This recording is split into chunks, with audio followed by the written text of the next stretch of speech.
मैं आपकी परेशानी समझ सकता हूँ। दोस्त जो बीवी बनने वाली है वो भी इसी पिंजरे में है, और आपके वो जो दुश्मन साहब हैं जो आपकी जिंदगी में पनौती बने हुए हैं वो तो यहीं कहीं मंडरा रहे हैं।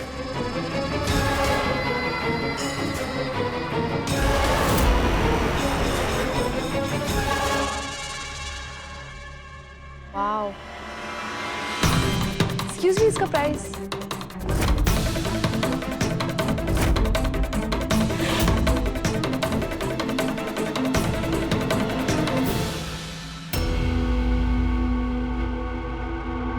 मैंने सुना आपकी और रौनक जी की शादी होने वाली है।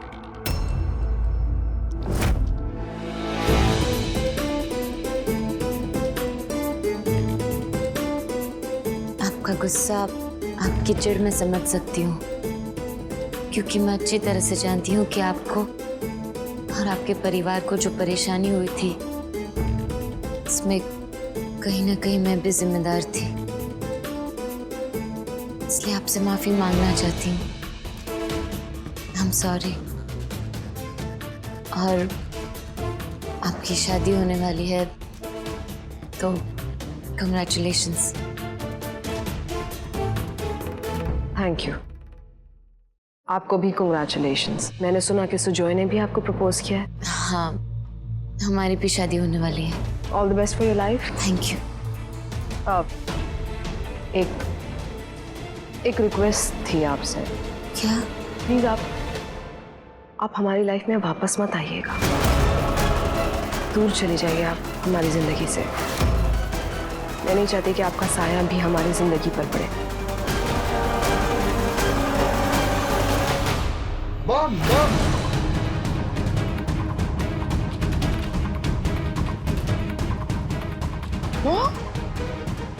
सर, आप चिंता मत कीजिए, मैं बाहर जाके चेक करता हूँ। कवर कीजिए इनको, कवर करो मंत्री जी को।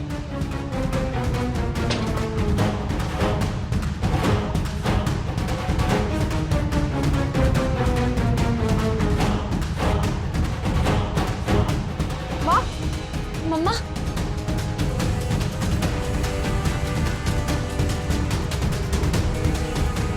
काजल, चलिए चलिए जल्दी चल।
अरे ये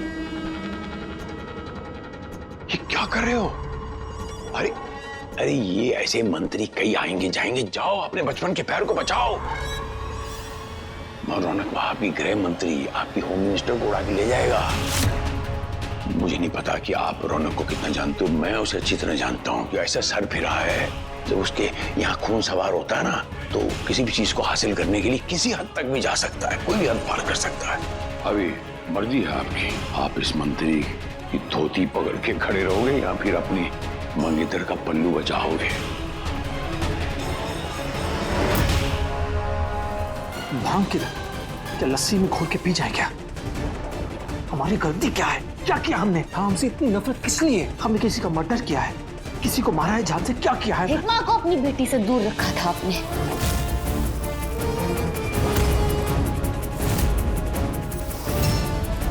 दोस्त बोलकर धोखा दिया आपने। एक तरह से आपने भी वही किया ना जो आपके पिता ने किया। आप बोलिए, मैं क्या करूं इस दर्द का? हाँ, मैं कैसे घुट कर पी लूं इसको? साला फिर से वही रट, एक बात बार बार दोहराई जा रही हो। एक बार हमारी बात भी सुन लो। हम क्यों? तब पक्ष क्यों सुनूं मैं? कोई नई कहानी बनाई है आपने? हाँ, क्यों नहीं? सर जी के बेटे हो ना आप। सच को झूठ, झूठ को सच बनाना अच्छी तरह से आता है आपको, है ना?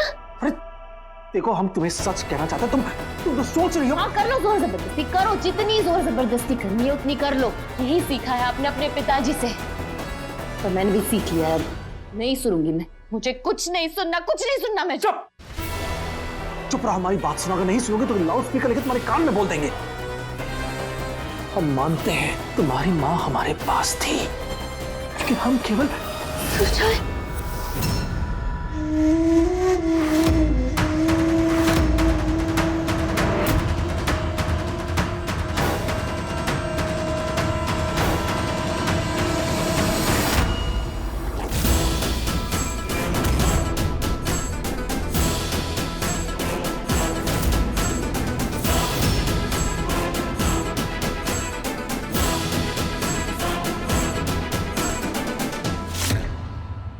छोड़ मुस्कान को।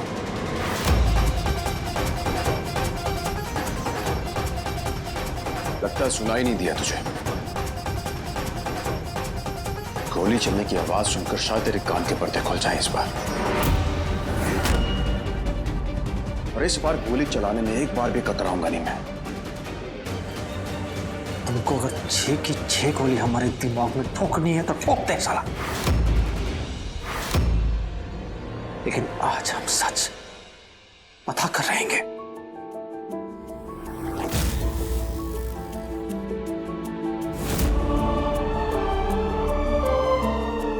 रौनक जी, आपने अगर दिल से कभी भी थोड़ी सी भी इज्जत की है मेरी, एक नचनिया के अलावा अगर कुछ भी और समझा है मुझे कभी भी, तो प्लीज छोड़ दीजिए।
भैया जी कब से ढूंढ रहे हैं हम आपको, चलिए हमारे साथ। भैया जी बाहर चलिए, चलिए।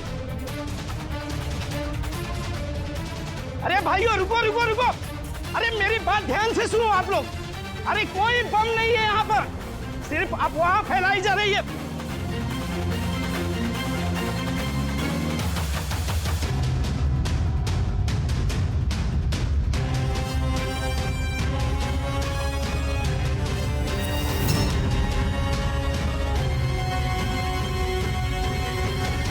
आप ठीक तो है? हाँ मैं ठीक हूँ, तुम ठीक हो? हाँ। रौनक कहाँ रह गया?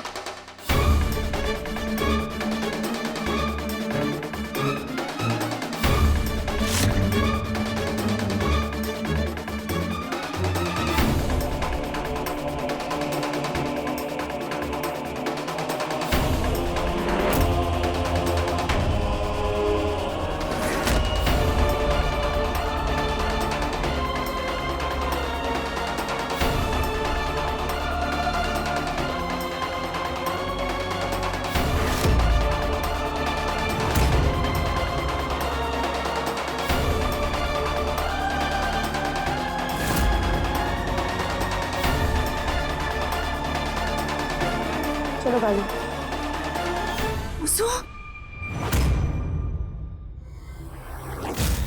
सब ठीक है मासी, वो कुछ नहीं, अंदर किसी ने अफवाह फैला दी बॉम्ब की। गाड़ी निकालो। सुजॉय, मैं और मम्मा अपने आप चले जाएंगे, तुम प्लीज ड्यूटी पर जाओ। मुस्कान, मैं तुम्हें छोड़कर वापस आ जाऊंगा। उसकी कोई जरूरत नहीं है, यहाँ तुम्हारी जरूरत ज्यादा है। प्लीज तुम यहीं रहो। वैसे भी अगर मैं ड्यूटी के बीच में आऊंगी तो मुझे अच्छा नहीं लगेगा। तो फिर एक काम करो, कांस्टेबल के साथ घर चली जा, वो घर तक छोड़ देंगी तुम्हें।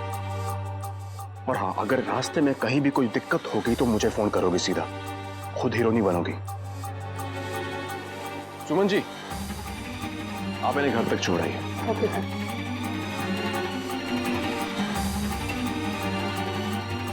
भैया जी आप यहीं रुकिए, हम गाड़ी लेकर आते हैं।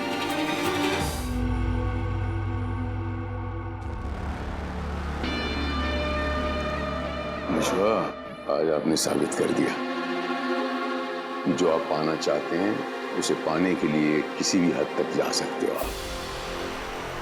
ये नकली बम की जो अफवाह है ये आपने फैलाई थी, हम अच्छी तरह जानते हैं, ताकि आप मुस्कान से मिल सको। ये क्या जिद पकड़ के रखी, सोचो तो वो किसी और की हो चुकी है। ये कटी पतंग के पीछे क्यों भाग रहे हो?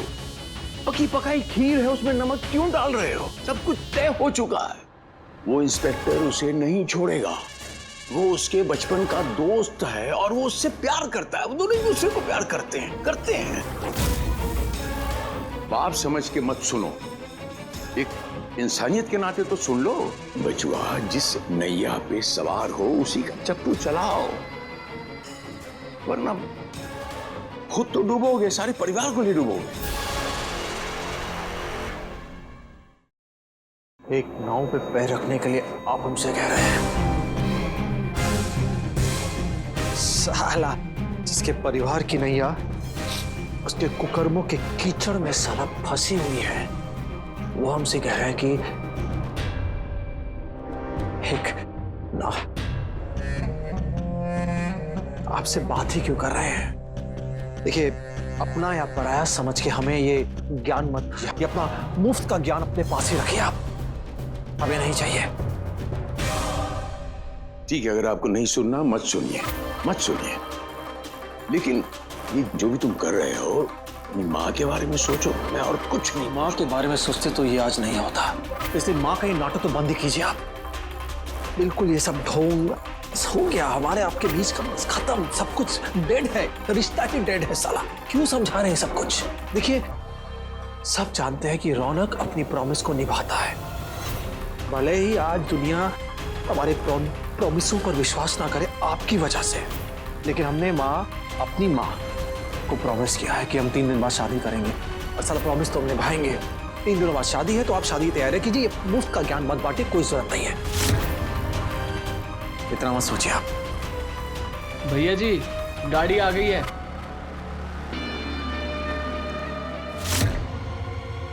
तुम तो पूरे होश और जोश के साथ ड्यूटी ज्वाइन करने वाले थे, फिर मंत्री जी को छोड़कर कहाँ गायब हो गए? अगर मंत्री जी को यहाँ कुछ हो जाता तो डिपार्टमेंट को मैं क्या जवाब देता? सर सुजय सर एक लड़की को प्रोटेक्ट कर रहे थे। मंत्री जी को छोड़कर एक लड़की को प्रोटेक्ट कर रहे थे। कौन थी वो लड़की? सर वो मेरी होने वाली बीवी थी। वो फैमिली को ड्यूटी की जगह पे क्यों बुलाया है? ऐसे थोड़ा ही होता है। देखो सुजय, अगर तुम्हें अपने फैमिली के साथ रहना है ना तो पूरा टाइम घर पर ही रहो। फैमिली और ड्यूटी को अलग रखना। अगर दोबारा ऐसी कोई गड़बड़ की तो I will take strict action against you. I have no other options.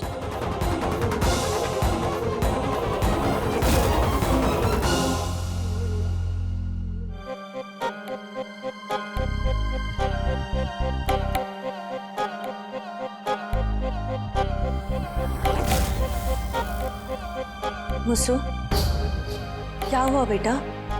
कहाँ खोई हुई हो? मुसु, मुसु बेटा क्या हुआ है? मुसु, क्या हुआ है बेटा? कुछ तो बताओ। देखो बेटा, अब अपनी मम्मा से न अपनी खुशी छुपा सकती है ना ही गम। मुसु, क्या हुआ है बेटा? आप इस शादी से, इस रिश्ते से खुश तो है ना? आप अपनी मम्मा से कुछ छुपा तो नहीं रहे हैं ना? अब आपकी मम्मा आपके पास आ गई है ना? हाँ, जो कुछ भी है, जो कुछ भी है बेटा, हम माँ बेटी मिलके सब संभाल लेंगे। यही तो समझ में नहीं आ रहा मम्मा, क्या संभालूं, कैसे संभालूं? बेटा देख मेरी तरफ, बताओ अपनी मम्मा को क्या हुआ है? मम्मा वो रौनक जी मेरा पीछा ही नहीं छोड़ रहा है। अब जब मैं अपनी जिंदगी में आगे बढ़ने की कोशिश कर रही हूँ, हजारों ठोकरें खाने के बाद, फिर क्यों बार बार चट्टान की तरह मेरे रास्ते में आकर खड़ा हो जाता है। और मम्मा पता है, आज से ठीक तीसरे दिन, जिस दिन मेरी शादी होने वाली है, उस दिन रौनक जी की भी शादी होने वाली है। फिर पता नहीं वो ऐसा क्यों कर रहे हैं मम्मा। फिर से क्या किया है उसने मुझसे? आज जब बम की वजह से वो भगदड़ मची, रौनक जी ने जबरदस्ती मुझसे बात करने की कोशिश की। मुझसे देखो मेरी तरफ, पता नहीं क्यों मुझे ऐसा लगता है वो सच में आपसे कुछ कहना चाहता है। हाँ, ऐसी बेसब्री, ऐसी जिद तभी कोई करता है जब उसके दिल में कुछ चल रहा होता है, कुछ खटक रहा होता है। मुसो, पता नहीं क्यों मुझे ऐसा लग रहा है कि वो सच में आपसे प्यार करता है।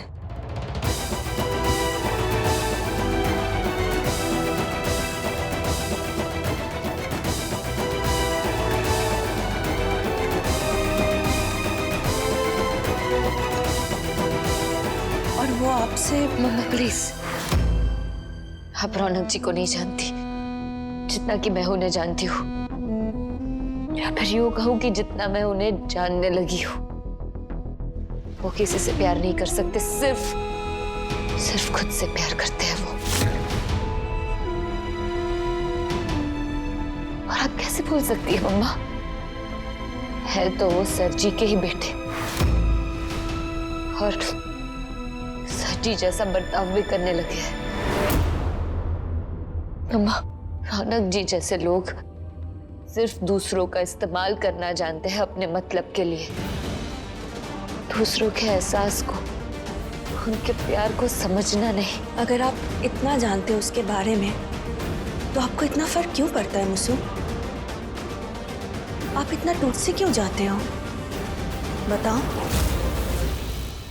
कहीं सच में आपके दिल में उसके लिए नफरत।